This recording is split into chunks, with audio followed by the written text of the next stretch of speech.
નમો અરિહંતાણં નમો સિદ્ધાણં નમો આયર્યાણં નમો જયાણં નમો લોયે સૌસાહુનં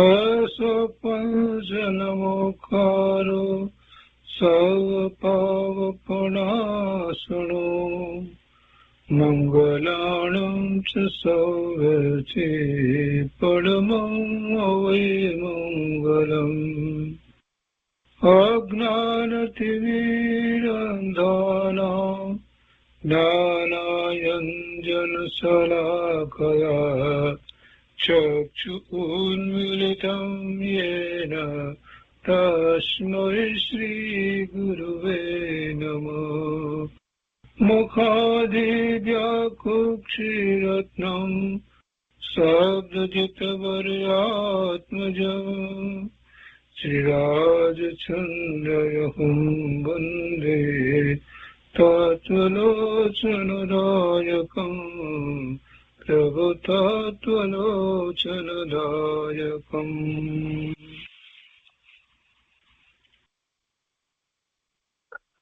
કૃપાળુદેવના વચનામૃતનો સ્વાધ્યાય, એમાં 23મા વર્ષના પત્રનો સ્વાધ્યાય આપણે કરી રહ્યા છીએ. પત્રાંક 107 સુધી સ્વાધ્યાય કર્યો છે. આજે પત્રાંક 108 થી આગળ લઈએ છીએ. પાના નંબર 212, પત્રાંક 108. આ પત્ર કોની પર લખાયો છે એ સ્પષ્ટ નથી. મુંબઈ, ફાગણ સંવત 1946. કૃપાળુદેવ લખે છે કે હે જીવ, તું ભ્રમામાં, તને હિત કહું છું. તું ભ્રમિત ન થા, તને હિત કહું છું. તું ભ્રમિત થયેલો છે, ભ્રમમાં રહ્યો છે, તો એ ભ્રમને દૂર કર, તને હું હિત કહું છું. અંતરમાં સુખ છે, બહાર શોધવાથી મળશે નહીં.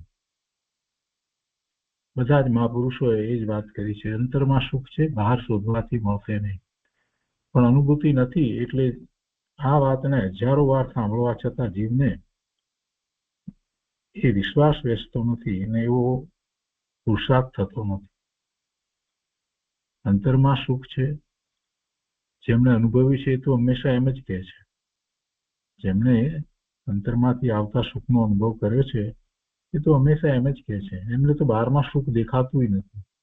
એમને તો બહારમાં જે કંઈ સંયોગો વગેરે છે એ બધા સુખ કે દુઃખ બેમાંથી એકનું પણ કારણ થતા નથી, એવી એમની તો દ્રષ્ટિ છે. એટલે જેને અંતરમાંથી સુખ અનુભવમાં આવ્યું છે એને બહાર સાથે બીજો કોઈ સંબંધ નથી. જગતના પદાર્થો પ્રત્યે સંયોગો કોઈ પણ પ્રકારના થાય એવું કાંઈ એ ઈચ્છતા નથી. અને એ બધા પ્રત્યે એમને તો ઉદાસીનતાનો ભાવ છે, વૈરાગ્ય હોય છે. એવું અંતરમાં સુખ છે. એ વાતનો એક જ રીતે નિર્ણય થાય કે અનંત જીવોએ અંતરમાં સુખ છે એ અનુભવ્યું છે તો એ સત્ય છે. પોતાને અનુભવ ન થયો એટલે માટે એ સત્ય નથી એમ તો કેમ કહેવાય? બીજાઓને અનુભવ છે, અનંત જીવોને એવો અનુભવ થયો છે અને બધાએ એમ જ કહ્યું છે તો સત્ય છે. અને માર્ગ પણ બતાવ્યો છે, ગોપ્યા વિના માર્ગ બતાવ્યો છે અંતરમાં સુખ છે એની પ્રાપ્તિનું. તો એ માર્ગને અપનાવવો જોઈએ, એ માર્ગે ચાલવું જોઈએ, એવો પુરુષાર્થ કરવો જોઈએ. અંતરમાં સુખ છે, બહાર શોધવાથી મળશે નહીં. અને સાથે બીજી વાત શું કરી? બહાર શોધવાથી મળશે નહીં. એટલે જીવને બે ભૂલ થાય છે. એક તો અંતરમાં સુખ છે એ માનતો નથી, સુખ જોઈએ છે એટલે પછી બહાર શોધે છે. બહાર શોધવાથી મળશે નહીં એવો નિર્ણય થાય ને તો પણ એ અંતર તરફ વળે, પણ એવો નિર્ણય નથી થતો. બહારના સંયોગો જે છે એમાં તે સુખની કલ્પના કરે છે, એમાં અનુકૂળતા છે તો એ જીવને બહારમાં જ સુખ દેખાય છે. એને ગળે આ વાત ઉતરતી નથી. અંતરમાં સુખ છે, કોઈ પણ સાધન સામગ્રી વગર સુખ છે, એ વાત સહેલાઈથી બધાને બેસતી નથી. કૃપાળુદેવ તો કહે છે કે એ જીવ તું બ્રહ્મમાં પડીશ નહીં.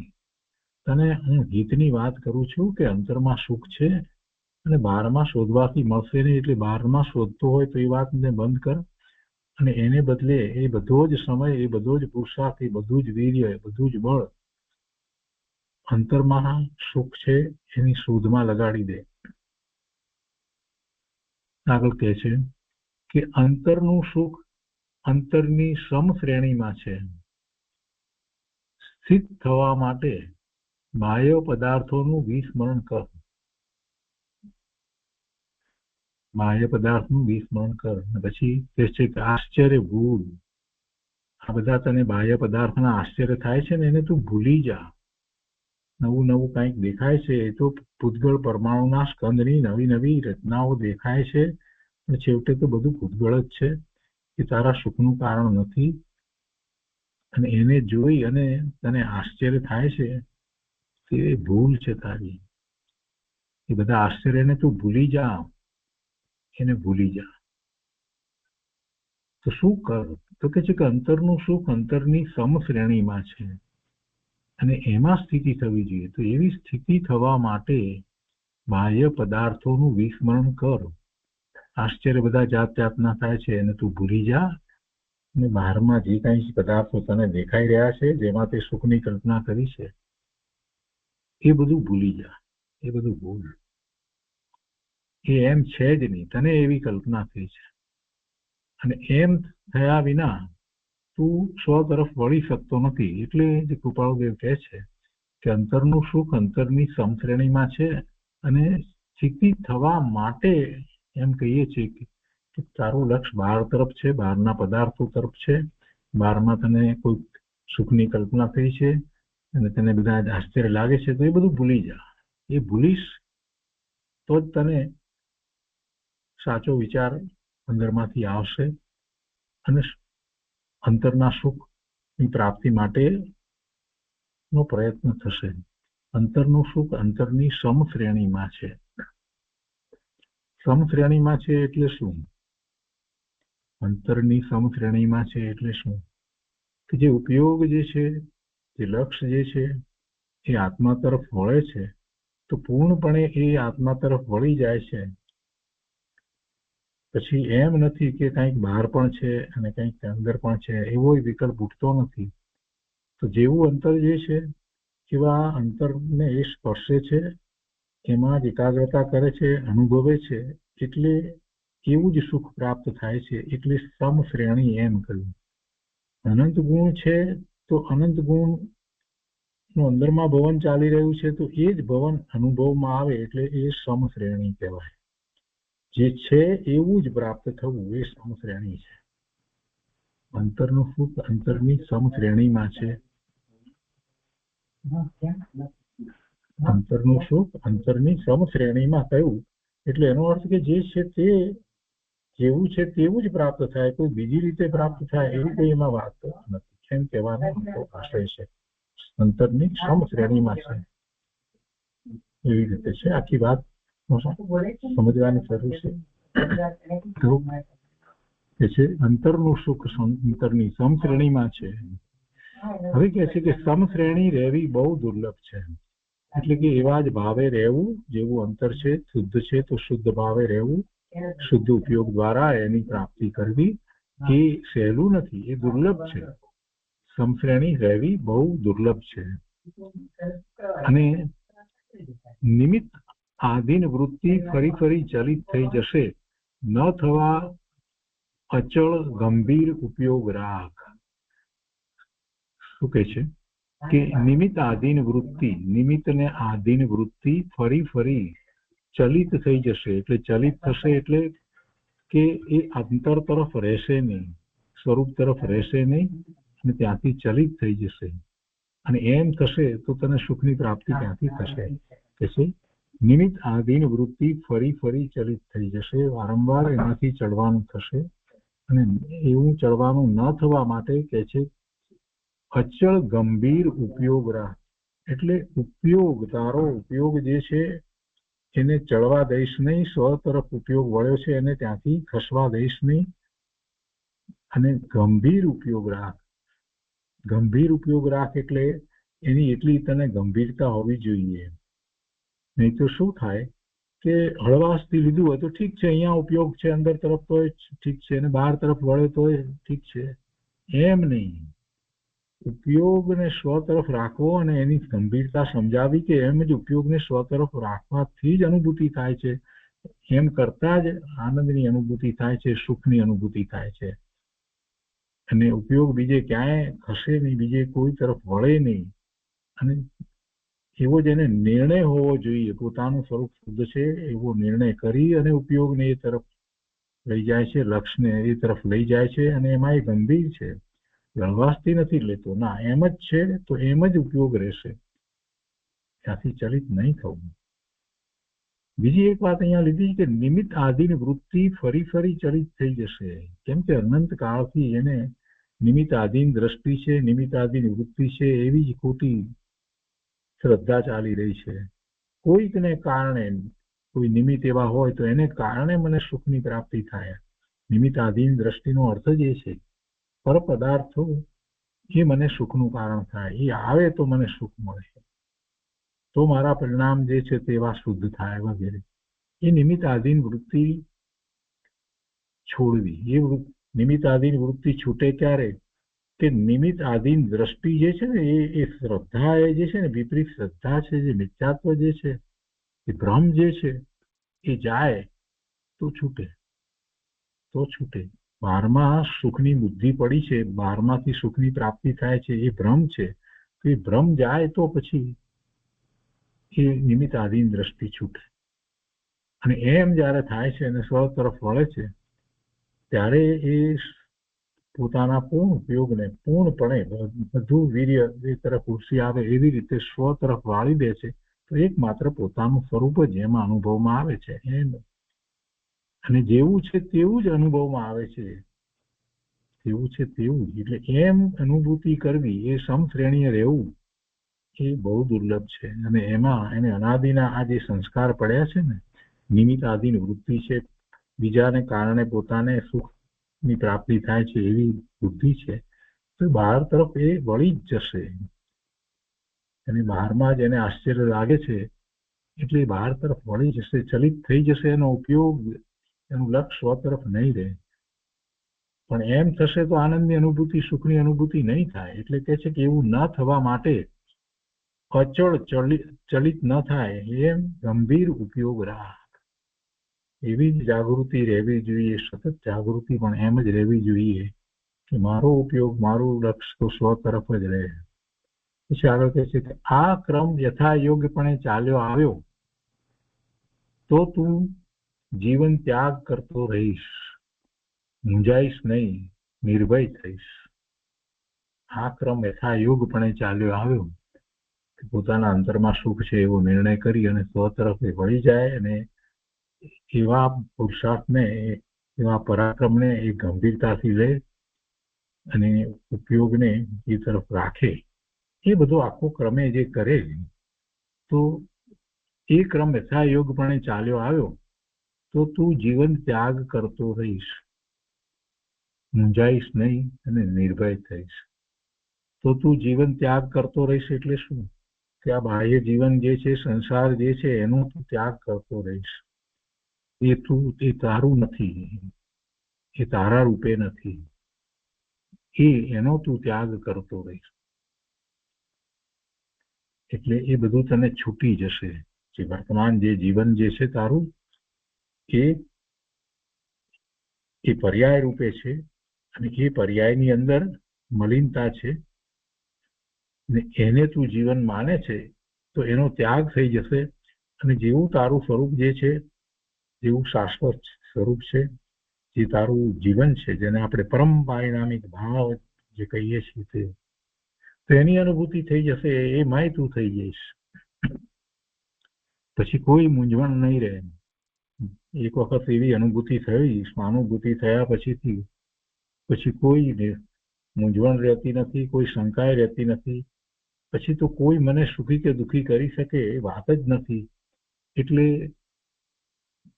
કોઈ વસ્તુથી ભય પણ લાગતો નથી. કોઈ મને દુઃખી કરી શકતું જ નથી. એવો દ્રઢ નિર્ણય થઈ જાય છે અને સુખનો અનુભવ થયો છે આત્મામાંથી. એટલે હવે કોઈ પ્રકારની મૂંઝવણ પણ નથી અને નિર્ભય થઈ જાય છે. એટલે કે સમ્યક દર્શન પ્રગટ કરે છે તો આપણે જે કહીએ છીએ નિઃશંકી, નિકાંક્ષિત, નિર્વિચિકિત્સા, અમૂઢ દ્રષ્ટિ, આ બધું એને પ્રગટ થાય છે. આગળ કહે છે કે ભ્રમામાં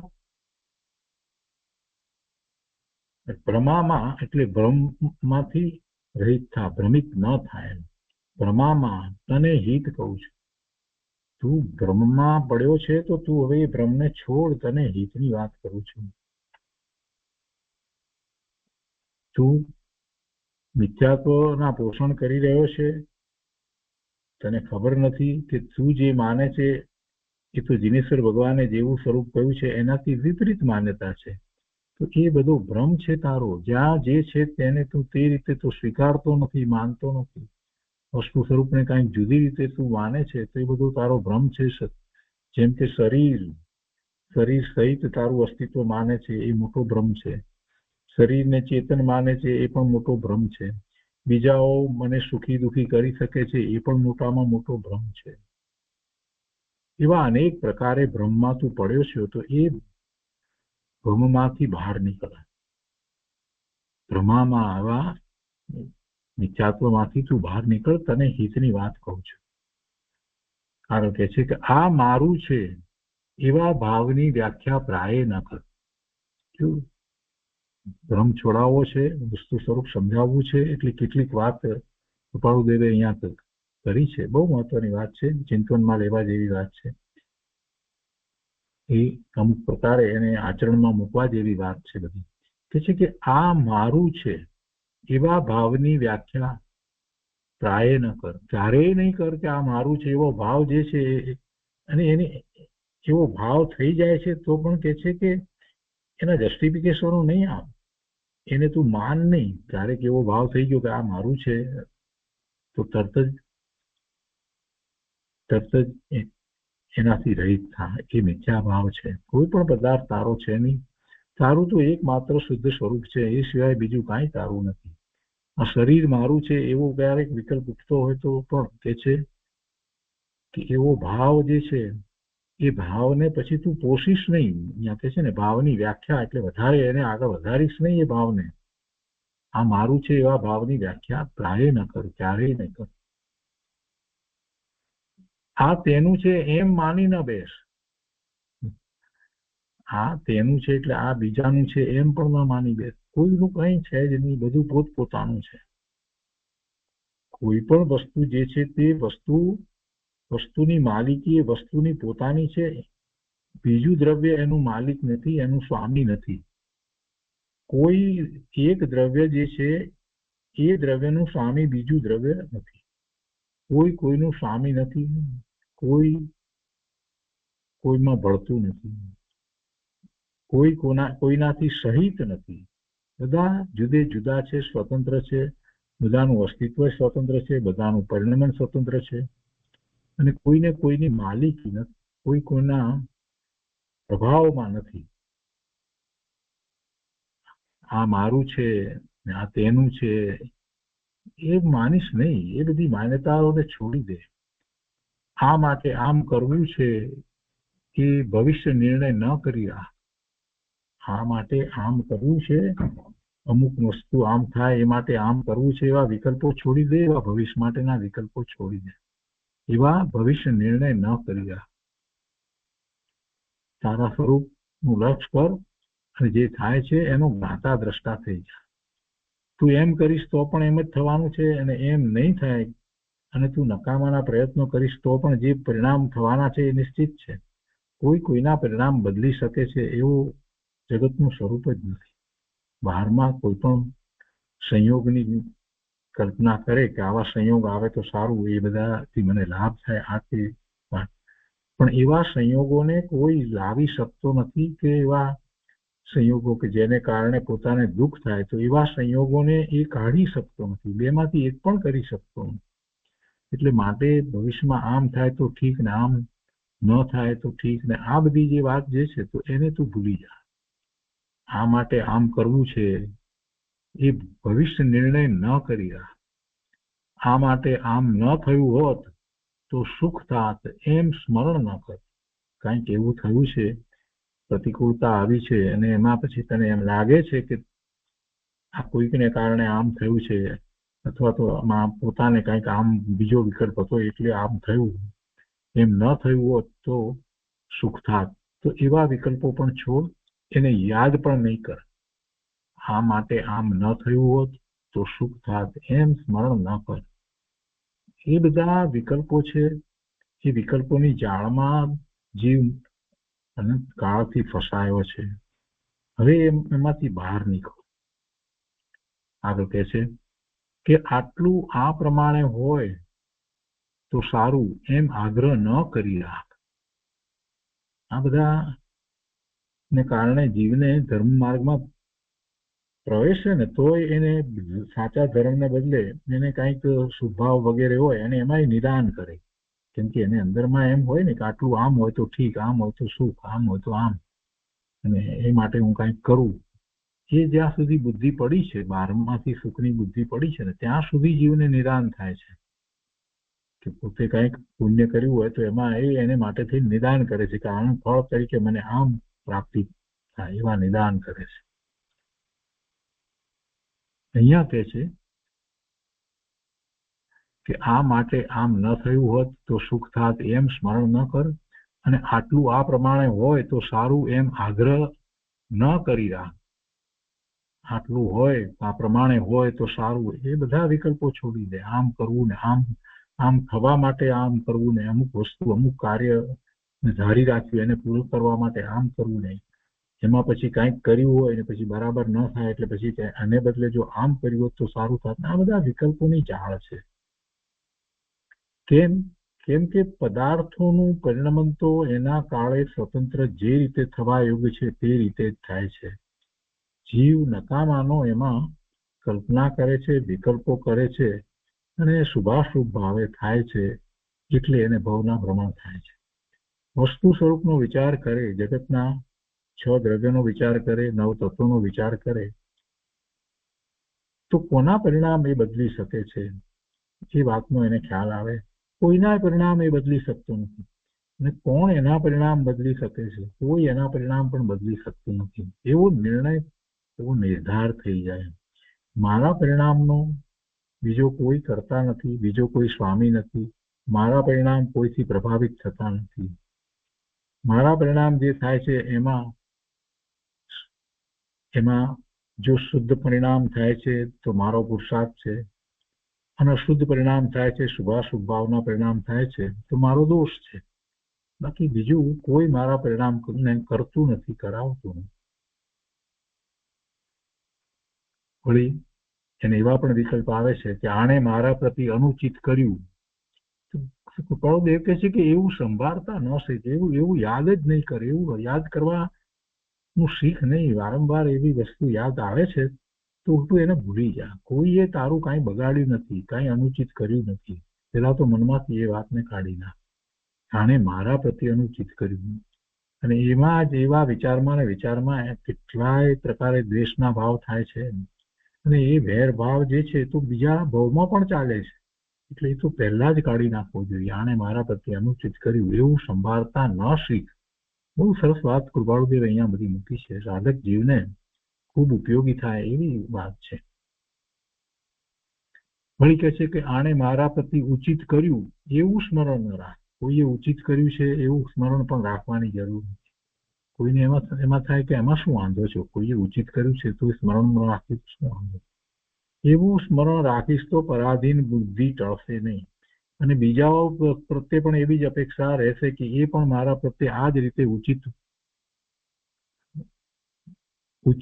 એવું કંઈક કરે. બીજાઓ પણ જેણે આ જે રીતે આણે મારા પ્રત્યે ઉચિત કર્યું છે એવું જ ઉચિત બીજાઓ પણ કરે, એવો અંદરમાં વિકલ્પ ઉઠશે. એવી ઈચ્છા ઉત્પન્ન થશે કે આણે જે રીતે મારું સારું કર્યું એવી રીતે બીજા પણ મારું સારું કરી શકે, કરે. કેમ એ નથી કરતા? એટલે ફરી પાછા રાગ દ્વેષ થશે. એટલે આણે મારા પ્રતિ ઉચિત કર્યું એવું સ્મરણ ન રાખ. જે થવાનું છે હતું તે થયું છે. કોઈ કોઈનું ઉચિત કાંઈ કરી શકતું જ નથી. કોઈ મારા માટે ઉચિત શું કરે? ઉચિત તો મારું સ્વરૂપ છે ને એનું લક્ષ્ય કરતા મારા પરિણામ જે થવા યોગ્ય છે તે ઉચિત પરિણામ થાય છે. એમાં જ મારું કલ્યાણ છે.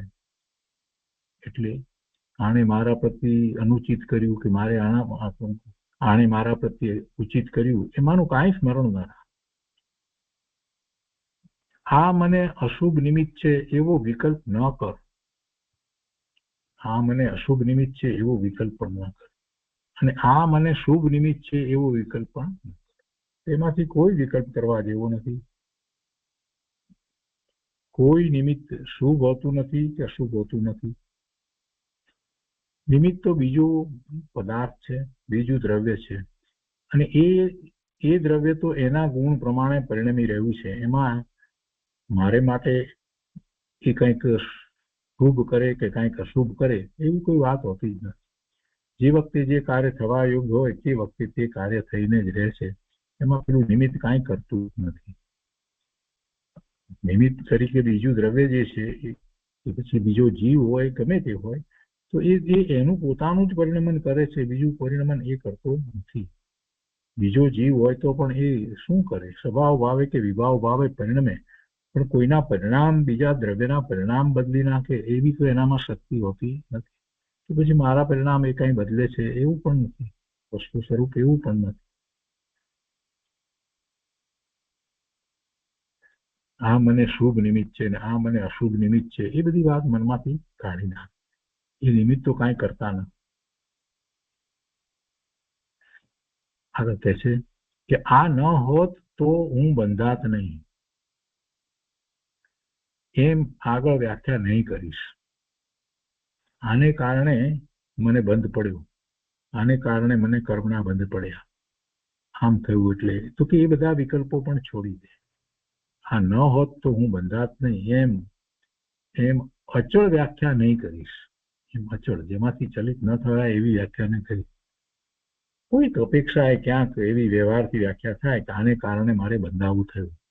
આ ન હોત તો હું બંધાત નહીં, પણ એમાં બીજાનો દોષ નથી હોતો. દોષ તો એમાં પોતાનો છે, બીજાનો દોષ નથી હોતો. આ ન હોત તો હું બંધાત નહીં એમ અચળ વ્યાખ્યા નહીં કરી. અચળ વ્યાખ્યા નહીં કરી એટલે કે એવી વ્યાખ્યા નહીં કરી કે જેમાંથી તું ચડે નહીં. હંમેશા એમ જ રાખે કે એને કારણે જ હું બંધાયો, એમ ન રાખીશ. બંધાવાના કારણો તારા પોતાના છે, અને એમાં બીજા એ વખતે તું જયારે એવા વિકલ્પોમાં ગયો હોય ત્યારે એ વિકલ્પો માટે તારા એવા ભાવ માટે નિમિત્ત થતા હોય છે. એટલે આ ન હોત તો હું બંધાત નહીં એમ અચળ વ્યાખ્યા નહીં કરીશ. એના પછી કહે છે કે પૂર્વ કર્મ બળવાન છે માટે આ બધો પ્રસંગ મળી આવ્યો એવું એકાંતિક ગ્રહણ કરીશ નહીં.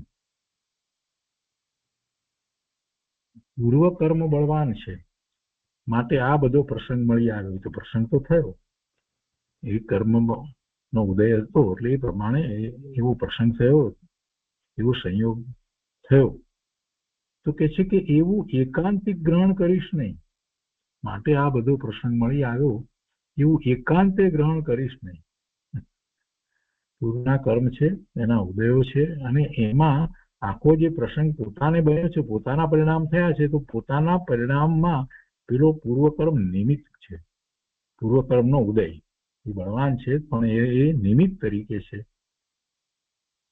અને સાથે પોતાના એવા ભાવ થયા છે, પોતાના એવા ભાવ થયા છે એટલે એવા પરિણામ થયા છે. પૂર્વકર્મ બળવાન છે એટલે પછી આમ જ થાય ને, એમ વસ્તુનું સ્વરૂપ એકાંતે માનવા જેવું નથી. પૂર્વકર્મ બળવાન હોય બરાબર છે, આપણે જાણીએ છીએ. સાતા વેદની આ બધા નો વિચાર આપણે કરીએ છીએ તો એને કારણે થઈને સાતા અસાતાના અનુભવ આપણને થાય છે એવું લાગે છે. પણ એ બધું શું છે? એ બધો વ્યવહાર છે. વાસ્તવમાં એની કેવી ભૂમિકા છે એ પ્રમાણે એ બધું એને સ્પર્શે છે. એ કર્મનો ઉદય એને સારો લાગે કે ખરાબ લાગે એ કર્મના ઉદયની સાથે જેટલું એને એકત્વ છે એ પ્રમાણે લાગે છે. એ કર્મના ઉદયથી પોતે ભિન્ન પડી જાય છે, એને એ માત્ર જ્ઞાતા દ્રષ્ટા ભાવે જુએ છે, તો એ ઉદય આવ્યો છે છતાં પણ એનાથી વિચલિત થતો નથી અને સ્વરૂપનું લક્ષ કરે છે. એવા પણ જીવો હોય છે.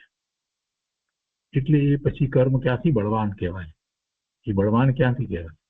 એટલે પૂર્વ કર્મ બળવાન છે માટે આ બધો પ્રસંગ મળી આવ્યો એવું એકાંતે રાખીશ નહીં. હા, વ્યવહારથી એમ મનાય કે આ એક એવો કર્મનો ઉદય હતો અને એ વખતે અમારો પુરુષાર્થ પણ ઊંધો હતો અથવા તો પુરુષાર્થ જેવો જોઈએ એવો સવળો પુરુષાર્થ ન થઈ શક્યો, અમારી એટલી નબળાઈ હતી એટલે આમ થયું, એમ વ્યવહારથી માનવામાં આવે. બાકી તો બીજી કોઈ રીતે ગ્રહણ કરવા જેવું નથી. એકાંતે એમ પકડી લેશે કે અપૂર્વ કર્મને કારણે જ થયું છે તો મિથ્યાત્વનો પ્રસંગ આવશે અને એમાં પછી પોતાને જે શું કરવા યોગ્ય છે, પોતાને શું કરવા યોગ્ય છે એ એને ખબર નહીં પડે. એટલે પુરુષાર્થની જ ખબર નહીં પડે, કેમ કે એને તો બધું દોષનો ટોપલો કર્મ ઉપર ઢોળી દીધો, તો પછી હવે એને ક્યાં પછી પુરુષાર્થનો વિકલ્પ આવશે? એટલે એ વાતને તો કાઢી નાખવી જ પડે, નહીતર પુરુષાર્થ થશે જ નહીં. બસ પૂર્વ કર્મ બળવાન છે કરી અને બેસી જશે, પ્રમાદ સેવશે. આગળ કહે છે કે પુરુષાર્થનો જય ન થયો એવી નિરાશા સ્મરીશ નહીં. હવે એ આગળ એની જ વાત કરે છે કે પુરુષાર્થ પછી તું કરે છે અને છતાં પણ એમાં કદાચ તને એમ થાય કે મેં પુરુષાર્થ કર્યો પણ મને જે ફળની આશા હતી એની પ્રાપ્તિ ન થઈ, તો કે છે કે પુરુષાર્થનો જય ન થયો તો એમાં હું નિરાશ ન થઈશ અને એમાં જોઈએ એવી સફળતા નથી પ્રાપ્ત થઈ તો એને વારંવાર યાદ કર્યા કરીશ, એને જે સ્મરણમાં લાવ્યા કરીશ તો તું વિકલ્પમાં જઈશ અને વધારે ને વધારે પડવાનું થશે. એટલે એને તું ભૂલી જા. તે છે તે પુરુષાર્થનો જય ન થયો એવી નિરાશા જે છે, એ નિરાશાની વાત જે છે એને યાદ કરીશ નહીં, એને સ્મરીશ નહીં. બીજાના દોષ તને બંધન છે એમ માનીશ નહીં. બીજાના દોષને કારણે પોતાને આ બંધ પડે છે, બંધન થાય છે, એમ બિલકુલ માનવાનું નહીં. કોઈને કારણે મને બંધન થાય એવું વસ્તુનું સ્વરૂપ જ નથી. બીજાને કારણે પોતાને હેરાન થવું પડ્યું આવી વાત જે કરે છે એમ નથી. એ વખતે હેરાન થવાનો એવો પોતાના કર્મનો ઉદય હોય તો થાય, બાકી પેલો બીજાએ અમુક રીતે વર્તન કર્યું એટલે કઈ આ હેરાન થાય એવી કોઈ વાત નથી. બીજાએ કંઈક ભૂલ કરી એટલે પોતાને એમાં હેરાન થવું પડ્યું કે પોતાને આ કર્મના બંધ પડ્યા એવી કોઈ વાત હોતી નથી. બીજાના દોષ તને બંધન છે એમ માનીશ નહીં. તારે નિમિત્તે પણ બીજાને દોષ કરતો ભૂલાવ. બીજી વાત સાથે ને સાથે એ પણ લીધી છે કે તારા નિમિત્તે પણ બીજાને દોષ કરતો ભૂલાવ. બીજો તારા નિમિત્તે જો દોષમાં પડતો હોય તો એને તું બોલાવ. તારા નિમિત્તે એ બોલ. પછી તો એ ભૂલે કે ન ભૂલે એ બધું એનું પોતાનું છે, પણ છતાં અંતરમાં એમ હોય મારા નિમિત્તે એ દોષમાં પડતો હોય તો ન દોષમાં પડે. તારે દોષે તને બંધન છે એ સંતની પહેલી શિક્ષા છે. તને બંધન તારા દોષથી છે, બીજાના દોષથી નથી. તારો દોષ તું જ દૂર કરી શકે, બીજું કોઈ દૂર કરી શકે નહીં. તારા દોષને દૂર કરવા માટે જિનેશ્વર ભગવાનની વાણીમાં જે માર્ગ બતાવવામાં આવ્યો છે, જે રીત બતાવવામાં આવી છે, જે વિધિ વિધાનો કહેવામાં આવ્યા છે એને સમજી સ્વીકારી અને પોતે જે પ્રયત્ન કરવાનો છે કે તારો દોષ જે છે એને કારણે જ તને બંધન છે. કર્મના બંધ પડે છે તો પોતાના દોષને કારણે છે, બીજાને કારણે નથી. તારે દોષે તને બંધન છે અને એ વાત બધા જ સંતોએ કહી છે. એ સંતની પહેલી શિક્ષા છે. આગળ કહે છે કે તારો દોષ એટલો જ કે અન્યને પોતાનું માનવું અને પોતે પોતાને ભૂલી જવું. જો દોષ પણ બતાવ્યો, કેવો દોષ! આ મુખ્ય અને મોટો દોષ છે. જીવનો મોટામાં મોટો દોષ આ જ છે. એમાં કારણ મિથ્યાત્વ, ભ્રમ. એના ભ્રમને કારણે, મિથ્યાત્વને કારણે એને આ દોષ હંમેશા રહ્યો છે, એટલે જ એને સમ્યક દર્શન નથી થયું. કે છે કે તારો દોષ એટલો જ કે અન્યને પોતાનું માનવું અને પોતે પોતાને ભૂલી જવું. પોતે પોતાને ભૂલી જવું. પોતે કોણ છે એનો કોઈ વિચાર કરવો નહીં અને એની અનુભૂતિ કરવી નહીં, એમાંથી આવતા સુખ શાંતિ આનંદને પ્રાપ્ત કરવા નહીં. સાવ પોતે પોતાને ભૂલી ગયો છે. એને બહારમાં જ સુખ દેખાય છે, એટલે બહારમાં જ એને કંઈક કરવા પણ લાગે છે, અને એ જેમાં સુખ લાગે છે એવા સંયોગ અથવા તો એવા પદાર્થો ને પ્રાપ્ત કરવાનો જે પ્રયત્ન કરતો રહ્યો છે, એ મોટામાં મોટો જીવનો દોષ છે. એમાં મિથ્યાત્વ એનું કારણ છે. મિથ્યાત્વને કારણે એ અન્યને, બીજાને પોતાનું માને છે, અને પોતે પોતાને ભૂલી ગયો છે. જે એનું નથી એને એ એનું પોતાનું માને છે. જે એનું નથી એને એ પોતાનું માને છે, અને એનું જે છે એટલે કે જે શુદ્ધ સ્વરૂપ પોતાનું છે એને તો એ ભૂલી ગયો છે. એ મોટામાં મોટો દોષ છે, અને એને કારણે જ ભવના ભ્રમણ થાય છે. આગળ કહે છે કે આ બધામાં તારી લાગણી નથી, માટે જુદે જુદે સ્થળે તે સુખની કલ્પના કરી છે. એ મૂળ એમ ન કર. એ બધામાં, આ બધામાં જે કંઈ કહેવામાં આવ્યું અહીંયા ઉપર સુધી આટલી બધી વાત જે કહેવામાં આવી, તો કે બધામાં તારી લાગણી નથી. આ જે અમે જે વાત કરી છે એની તને રુચિ નથી. એની રુચિ નથી. લાગણી નથી એટલે અહીંયા એનો અર્થ થાય છે રુચિ નથી.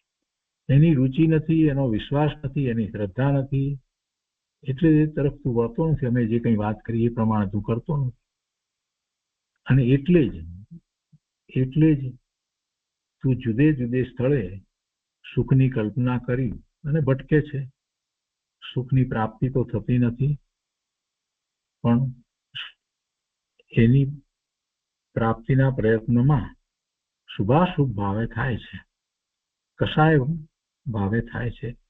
કોઈ વાર તીવ્ર કસાય ને કોઈ વાર મંદ કસાય, પણ એ સિવાય બીજું કાંઈ તું કરતો નથી. તું મૂઢ છો. અને આ બધી વાત સમજાવીએ, આત્મામાં સુખ છે અને એ સુખને કેમ પ્રાપ્ત કરવું એની વાત જ્યારે કરી, તો એ વાત તને ગળે ઉતરતી નથી, અને તું બહારમાં જે સુખની કલ્પના કરી છે એમાં જ રોકાઈ રહ્યો છે.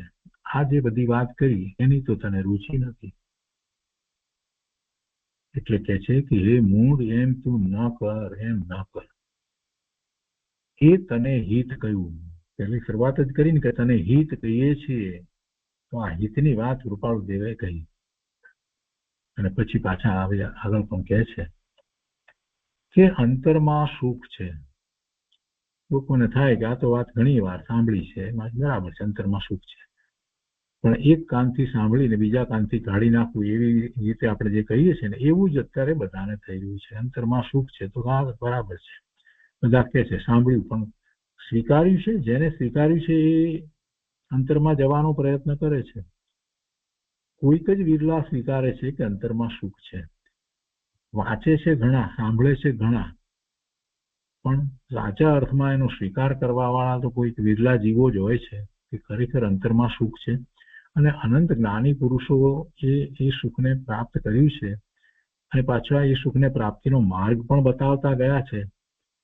તો અંતરમાં સુખ છે અને એ મારે પ્રાપ્ત કરવું, આવો વિચાર અને એવો પછી પુરુષાર્થ તો કોઈક વિરલા જીવો જ કરે છે. બાકી તો બધા બોલે છે. કેટલાક તો એ વાતને હસી કાઢે છે, એમાં સામગ્રી જે ઘણી મળી હોય પુણ્યના ઉદયને કારણે, તો એટલું બધું ભૂલી જાય છે, પોતાની જાતને ભૂલી જાય છે. એને તો આ બધી વાત જે છે તે હાસ્યાસ્પદ લાગે છે. કૃપાળુદેવ આગળ કહે છે કે જગતમાં કોઈ એવું પુસ્તક વા લેખ વા કોઈ એવો સાક્ષી સાહિત્ય તમને એમ નથી કહી શકતો કે આ સુખનો માર્ગ છે, વા તમારે આમ વર્તવું, વા સર્વને એક જ ક્રમે ઉગવું. એ જ સૂચવે છે કે ત્યાં કંઈ પ્રબળ વિચારણા રહી છે. શું કહે છે કે જગતમાં કોઈ એવું પુસ્તક નથી, કે એવો કોઈ લેખ નથી, અથવા તો કોઈ એવો સાક્ષી સાહિત્ય નથી, એટલે અન્ય જુદો ત્રીજો જુદી વ્યક્તિ નથી. તમને એમ નથી કહી શકતો, એ કોઈ એવો પણ કોઈ નથી કહી શકતો કે આ સુખનો માર્ગ છે.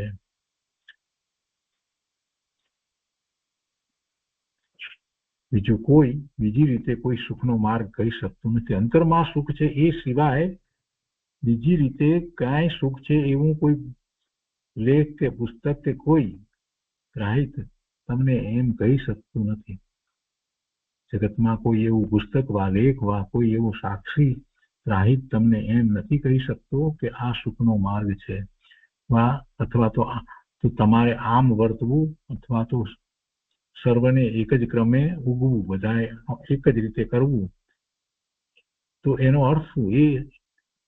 એ જ સૂચવે છે કે ત્યાં કઈ પ્રબળ વિચારણા રહી છે. એટલે અહીંયા જગતની વાત કરી અને સમજાવે છે કે જગતના જીવો દુઃખી છે અને બધાને માટે કોઈ એક જ એ જ રીતે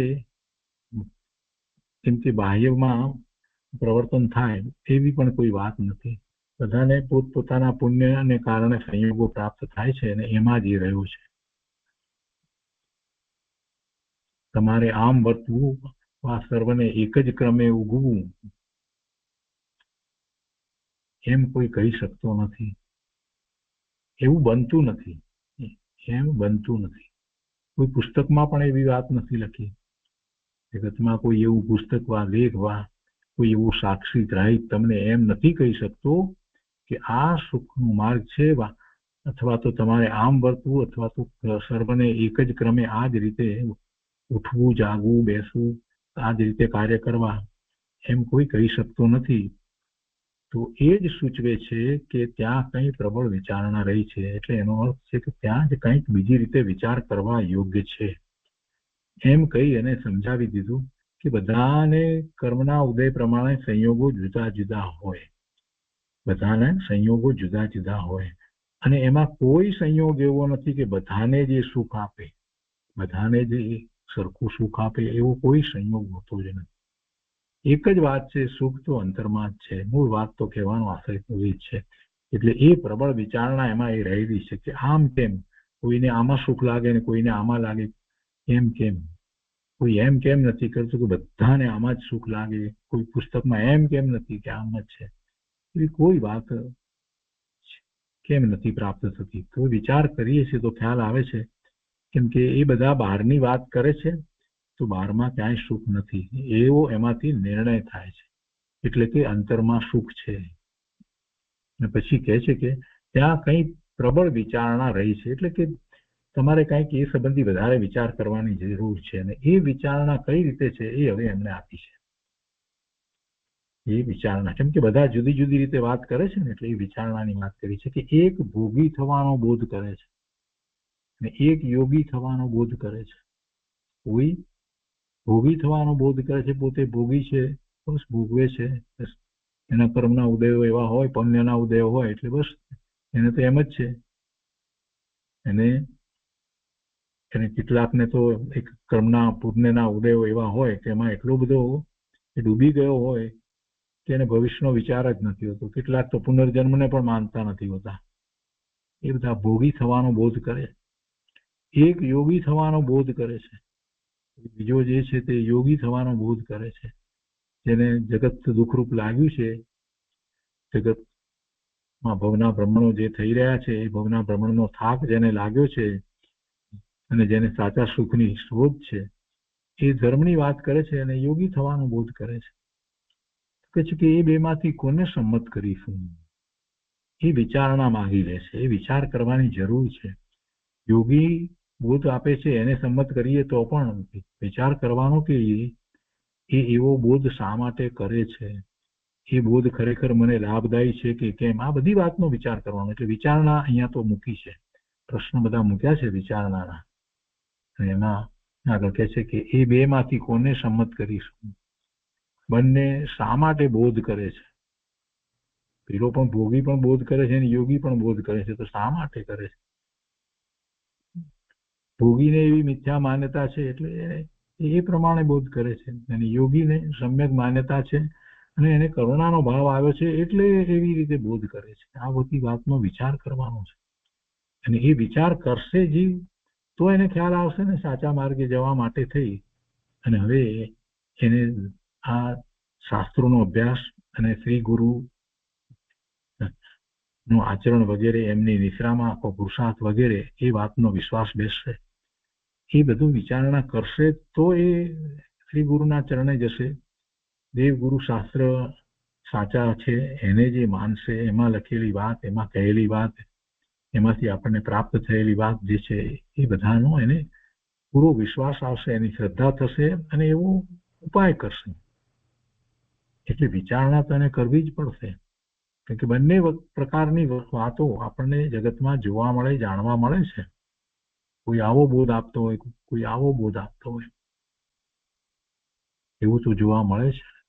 અને બંનેના કારણો પણ આપણે જાણવા જોઈએ. કે છે કે બંને શા માટે બોધ કરે છે, બંને કોને બોધ કરે છે, બંને બોધ કોને કરી રહ્યા છે, કોને કરી રહ્યા છે. એને એમ છે કે હું કહીશ એટલે આ માનશે મારી વાત, એને એ બોધ કરે છે, એને એ બોધ કરે છે. કોના પ્રેરવાથી કરે છે એ લોકો, કોના પ્રેરવાથી બોધ કરે છે.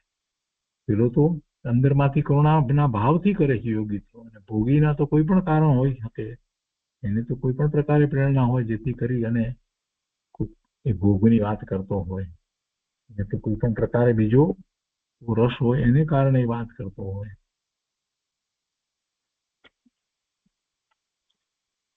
તો આ સંબંધી ઘણા પ્રશ્નો અને ઘણી બધી આગળ વાત છે. તો એ બધી વાત આપણે આવતા સ્વાધ્યાયમાં લઈશું. આજનો સ્વાધ્યાય અહીંયા સુધી રાખીએ છીએ.